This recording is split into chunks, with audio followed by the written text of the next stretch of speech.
연애하는 동안 관심도 가지지 않았고 물어보지도 않았던 저희 문제일 수도 있겠네요. 남자친구의 청혼을 승낙하고 난 뒤에야 상견례 날짜 잡기 직전에 남자친구 부모님께 인사드리기로 했는데 그때서야 남자친구가 자기가 사실 홀어머니 밑에서 자랐다는 사실을 털어놓았습니다. 남자친구가 편모스라에서 자랐을 거라고는 정말 상상도 못했어요.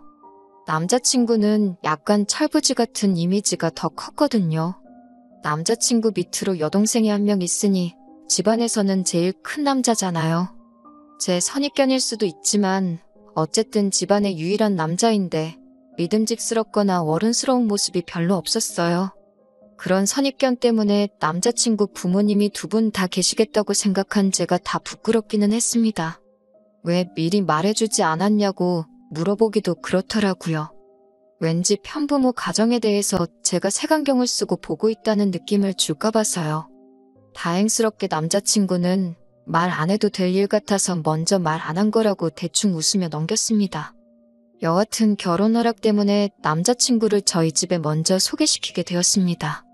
말씀드렸다시피 조금 철부지 같기는 하지만 그 특유의 능글스러움으로 저희 부모님부터 저희 오빠까지 다 휘어잡더라고요. 결혼 허락을 받은 그날의 분위기도 참 좋았고 제 가족들도 다 남자친구를 마음에 들어라 했습니다. 저희 부모님도 남자친구가 홀어머니 밑에서 자랐다는 부분에 대해서는 크게 신경 쓰지 않는 분위기였어요. 편부모 가정에 대해서 안 좋게 생각하는 어른들이 많다고 들었고 저희 부모님도 그런 사람들 중 한 명인가 노심초사했었는데 남자친구를 있는 그대로 봐주시니 다행이다 싶고 괜히 뿌듯하더라고요. 어머니가 사실 요리에는 솜씨가 영 없으신 편이에요. 평생 어머니가 한 반찬보다 반찬 가게에서 주문한 반찬이나 할머니가 해다 주신 반찬 위주로만 먹었고요. 어머니께서도 옛날부터 집에 돈이라도 있어서 얼마나 다행이냐고 밥은 밥솥이 해주니까 괜찮지만 돈 없었으면 맛없는 밥 먹으면서 자랐을 거라고 농담처럼 이야기하시고는 했습니다. 그런데 저희 집에 인사하러 온 남자친구가 그걸 보고 문화 충격을 받은 듯 엄청 놀라더라고요. 자기들은 반찬 가게에서 반찬 사 먹어본 적 한 번도 없다고 하면서 남자친구 어머니께서 전부 다 선수 음식을 해줬다 말하더군요. 어머니가 남자친구하고 남자친구 여동생 공부시키고 먹여 살리면서도 꼭 반찬은 조미료 같은 건 넣지 않고 손수 차려주셨다고 하더라고요. 홀어머니 몸으로 돈 벌어서 자식들 키우는 것도 힘들 텐데 퇴근하고 와서 밥이며 반찬이며 다 해주셨다니 속으로 엄청 대단하신 분이구나 싶었습니다. 아무튼 저희 어머니는 요리를 전혀 못하시기 때문에 그날 남자친구 소개시키면서 식사는 주변에 있는 데서 배달음식만 잔뜩 시켜서 상을 차려냈어요. 저희 어머니도 남자친구한테 솔직하게 당신이 손재주가 없어서 배달로 시켰는데 문제 없겠냐고 물어보셨고 남자친구도 능글맞게 잘 받아쳐주면서 그날 분위기는 둘도 없을 정도로 좋았습니다. 한참 즐거운 자리가 끝나고 어머니도 아버지도 술에 알딸딸이 취하셨어요. 살짝 약주를 하셨거든요. 정리할 때가 돼서 부모님께는 저희가 정리할 테니 들어가 쉬시라고 하고 저희 오빠와 남자친구, 저 이렇게 셋이서 뒷정리를 하게 되었습니다. 뒷정리하면서도 남자친구는 저희 오빠한테 벌써부터 매형 부르면서 특유의 친화력을 보여줬고 저희 오빠도 남자친구를 맘에 들어라 했지요. 처음 소개시킨 이후로는 둘이서도 몇 번 만나서 술도 같이 마시고 그랬던 것 같아요. 솔직히 어렵고 부담스러울 수도 있는데 제 가족들한테도 허물없이 잘 대해주는 모습이 참 좋았습니다. 이대로 결혼해서 같이 지내게 된다면 더할 나위 없이 좋겠다는 생각도 하고 있었어요. 그 후에 제가 남자친구 어머니에게 인사를 드리러 갔습니다. 남자친구의 여동생은 지방에 있는 대학교에서 학교를 다니고 있어서 따로 만나보지는 못했네요. 남자친구의 어머니 또한 제가 생각한 대로 좋은 분이신 것 같더라고요. 남자친구 아버지 돌아가시고부터는 여자 혼자 몸으로 가족들 먹여 살리고 자식들 뒷바라지에 대학 공부까지 다 시켰으니 정말 대단하신 분처럼 느껴졌어요. 그런데도 독해 보이지도 않았고 여유롭고 너그러워 보이는 인상이 참 감명 깊었습니다. 아무튼 양가의 소개도 별 문제 없이 마쳤고 곧 이어서 상견례 날짜가 잡혔습니다. 상견례 또한 별 문제 없이 지나갔어요. 남자친구의 여동생은 학교 문제로 인해 상견례 자리에도 불참하게 되었습니다. 저희 부모님의 저희 오빠까지 해서 저희 쪽에서는 4사람이 나왔는데 남자친구 쪽에는 달랑 남자친구 어머님하고 남자친구 둘뿐이었으니 남자친구가 상견례 날에 그랬던 부분이 서운했나 봐요. 하지만 그건 제가 어쩔 수 없는 부분이었으니 뭐라 딱히 해줄 말은 아니었습니다. 상견례 날짜를 갑자기 잡아서 한 것도 아니고 미리 이야기가 되었던 날짜였는데 솔직히 남자친구 여동생이 학교 핑계로 안 나왔던 거잖아요? 차라리 동생이 안 나오기로 했다. 저한테 미리 말이라도 한마디 해주고 우리 가족 4명 있는데 자기들은 2명뿐이라 조금 그렇다는 말이라도 미리 해줬다면 제가 오빠한테 상견례 날에는 빼고 봐야겠다고 미리 양해를 구했을 겁니다. 그리고 그거 이해 못해줄 저희 오빠도 아니었고요. 동생이 나오는지 안 나오는지도 모르는 상황에 그걸 서운하다고 제게 말한다고 한들 제가 남자친구한테 가족이 많아서 미안하다고 사과할 수 없는 노릇 아니겠어요? 그래서 딱히 그 부분에 대해서 내가 생각이 짧았다는 말도 하지 않았고 그랬구나 하고 넘기고 있었습니다. 남자친구 마음 편하라고 대충 사과해주기엔 제가 눈치 없다고 말하는 것 같고 저희 가족들이 염치가 없다고 대답하는 것처럼 느껴져서 할 수가 없었어요. 그런데 남자친구가 화목한 우리 가족들을 보니 마음이 아팠다고 하더라고요. 당장 자기 여동생도 상견례가 그렇게 큰 행사는 아니지만 가족이면 참석해 줄 만한 일인데 나와주지도 않았다고요. 제가 저희 부모님 보리차 같은 거 하나씩 챙길 때 우리 엄마는 챙겨주는 사람 하나 없어서 쓸쓸해 보였다고 하더라고요. 그 마음이 이해가 가다가도 안 가더라고요. 당장 지가 손이 없는 것도 아니고 발이 없는 것도 아닌데 자기 부모님 물 한 컵 챙겨주는 게 그렇게 어려운 일인가 싶었습니다. 그러니 남자친구는 엄마 입장에서 딸이 챙겨주는 거하고 아들이 챙겨주는 거하고 조금 기분이 다른 문제 아니겠냐 하더라고요. 그 말은 안 나온 여동생한테나 하지 왜 저한테 서운하다고 저러고 있는가 싶었어요.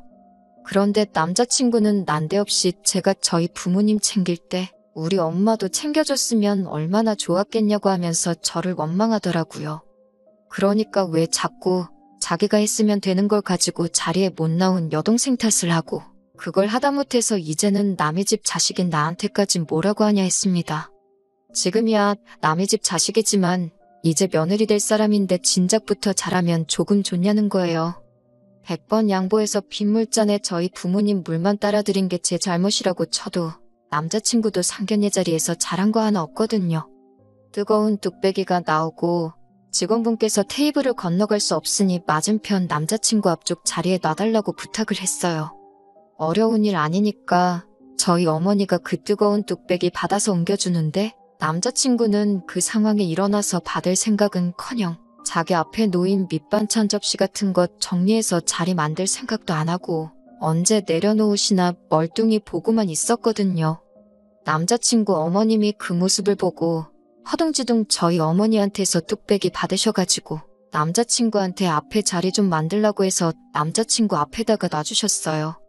정작 자기도 장모님 되시는 분이 자리에서 무릎 대고 일어나서까지 자기 먹을 음식을 건네주는데 일어나서 받을 생각조차 없던 놈이 똥 묻은 개가 겨 묻은 개 나무란다고 저한테 며느리로서 싹싹하게 좀 해주면 좋겠다고 부탁을 하는 게 참 어이가 없더라고요.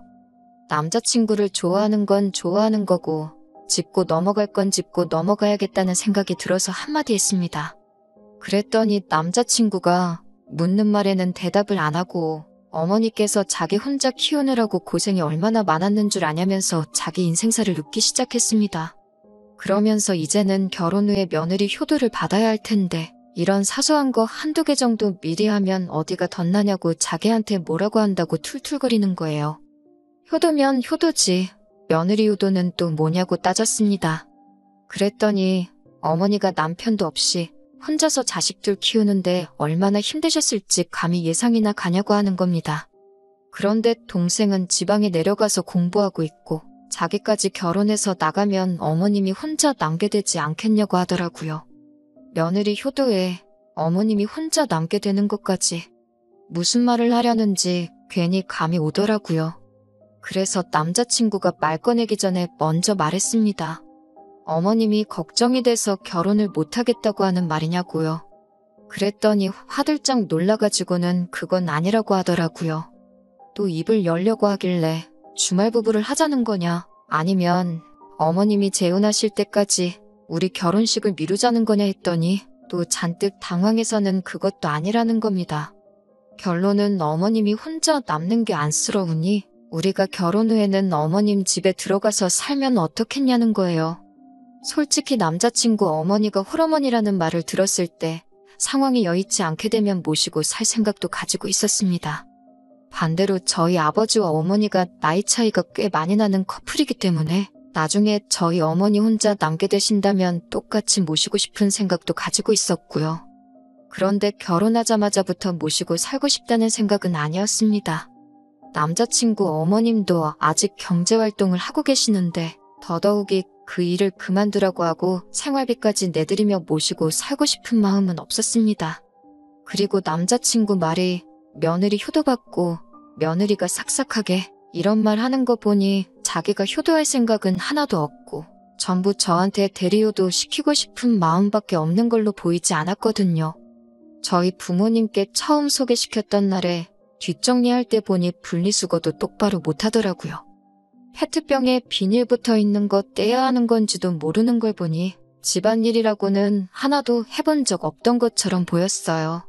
컵이랑 밑접시 쓴 거 설거지를 시켰는데 그것도 기름기가 그대로 남아있고 심지어 물이 잔뜩 묻은 채로 고무장갑은 또 뒤집어 벗어나서 다음날에 얼마나 고생했는지 몰라요. 어머님이 고생했다는 건 알면서 밥은 집밥만 고집하고 분리수거 같은 기본적인 집안일도 할 줄 모르고 설거지 청소도 안 해본 게 너무 티가 나더라고요. 어머님이 그렇게 고생하실 때 팽팽 놀아놓고는 어머님 고생하셨으니 이제는 자식들한테 받을 때라고 하면서 저한테 하라고 하는 거나 다름이 없잖아요? 남자친구한테 나중에 모실 수 있다고 하는 말도 해주기가 싫더라고요. 남자친구한테는 너네 어머니가 그렇게 불쌍하면 차라리 결혼하지 말고 독신으로 네가 평생 모시는 게 어떻겠냐고 했어요. 가만 보니 여동생은 어머님 노후 챙기기 싫어서 지금부터 거리두고 지내는 거 알고 그러는 것 같은데 괜히 남의 집 사람한테 어머님 부양 떠맡기지 말고 지금부터라도 네 은혜는 네가 직접 갚으라고 했어요. 솔직히 그 자리에서 남자친구가 자기 생각이 짧았다고 말하고 사과해왔으면 아마 그냥 넘어갔을지도 모르겠어요. 그런데 오히려 남자친구는 끝까지 적반하장으로 나오더라고요. 그동안 부모 잘 만나서 아무 걱정 없이 살아온 저는 자기 마음을 모른다길래 아직도 내 말을 이해 못한 거냐고 나는 내 부모한테 받은 만큼 내가 직접 효도할 테니 당신 어머니한테는 당신 손으로 효도하라고 했어요. 키워준 은혜는 키워주신 분한테 갚자고요. 결국 끝까지 어떻게든 제가 어머님 모시고 살면서 대신 효도를 해줘야 한다는 입장을 고집하길래 더는 안 되겠다 싶어서 그냥 헤어지자고 했어요. 남자친구도 엄마한테 너 같은 며느리를 가져다 줄 뻔했다고 결혼 전에 알아서 다행이라면서 큰소리 치면서 가더라고요. 솔직히 결혼까지 하기로 한 사이인데 그렇게 허무하게 헤어지니 마음이 좋지만은 않았습니다. 바로 다음 날까지는 말이에요. 남자친구 어머님이 남자친구를 끌고 저희 집까지 찾아왔더라고요. 저 보자마자부터 제 손을 꽉 잡으면서 미안하다고 사과하시더군요. 남자친구한테도 등짝을 소리가 날 때까지 내려치면서 저한테 사과하라고 하더라고요. 그렇게 효자였으면 진작에 효도 좀 하지. 왜 결혼할 때 되니까 안 하던 짓을 하느냐고 한마디 하시면서요. 전부터 그렇게 효자였으면 좀 좋았겠다고 제가 했던 말을 그대로 남자친구한테 하고 계시더군요. 어머님은 저한테 자기가 노후에 효도받을 생각도 없고 애들 대학 공부시키느라 힘들었지만 그동안 착실히 준비했기에 당신 노후 준비도 다 되어 있다고 남자친구가 말한 것처럼 모시고 살 필요도 없고 앞으로도 노후 같은 것 또한 제가 걱정할 거 하나도 없다고 하십니다. 아들놈이 왜 갑자기 저러는지는 모르겠는데 당신이 단단히 일러두었으니 걱정하지 말고 전날 일은 없던 일로 하면 참 좋겠다고 하시더라고요. 뒤에서 멀뚱멀뚱히 있던 남자친구 귀를 부여잡고 끌고 오셔서는 저한테 사과하라고 계속해서 시키더라고요. 남자친구 얼굴에는 사과하기 싫은 표정이 가득했는데 어머님이 계속해서 다그치시니 그제서야 어쩔 수 없이 미안하다며 고개 까딱 한 번 하고 그걸 사과라고 하고 있더라고요. 어머님이 이렇게까지 찾아와서 저한테 사과하시고 미안하다 하시는데 죄송했지만 남자친구의 사과는 받지 않았습니다. 오래 사귀었고 결혼하기로 했던 것과는 별개의 이야기인 것 같았어요. 어머님이 직접 찾아오신 거 봐서 사과 받아주는 게 맞는 것 같기도 하지만 제가 어머님의 아들하고 결혼하는 거지 어머님하고 결혼하는 게 아니잖아요? 상황이 어떻게 될지도 모르고 어머님이 괜찮다고 하더라도 남자친구는 또 그게 대리효도가 되었든 어떠한 방식으로든 제가 저희 부모님한테 하는 걸 가지고 질투를 하거나 불공평하다고 말할 것이 뻔했으니까요. 설령 그럴 확률이 적다고 하더라도 이미 남자친구 자체가 집안일도 하나 할 줄 모르고 쓸데없는 고집 부리고 우기기만 할 줄 아는 감당도 못할 단점을 가지고 있는 사람이란 걸 알게 되었으니까요. 어머님께는 좀 더 생각해볼 문제라고 나중에 대답 드린다고 하고 죄송하다는 말만 했습니다. 어머님이 남자친구 대신 사과하고 있는데도 남자친구는 거기서 잘못했다 뉘우치는 거 하나 없이 하늘만 쳐다보고 있더라고요. 뭐가 잘났다고 저러는 꼴을 보니 더욱 더 다시 받아줘서는 안 된다는 생각이 들었어요. 그렇게 결국 헤어지고 말았습니다. 어머님께는 따로 전화를 드려서 죄송하다고 몇 번을 사과드렸어요. 어머님은 자기가 자식 교육을 잘못 시킨 탓인데 제가 사과할 문제가 아니라고 하면서 다시 저한테 미안하다 한마디 해주시고 그래도 며느리까지 될 뻔했던 사이였는데 앞으로도 좋은 일만 가득하라는 좋은 말씀 해주시더군요. 남자친구와 만약 그때 화해를 하고 결혼을 했다면 시어머니만큼은 좋은 분이셨을 것이다.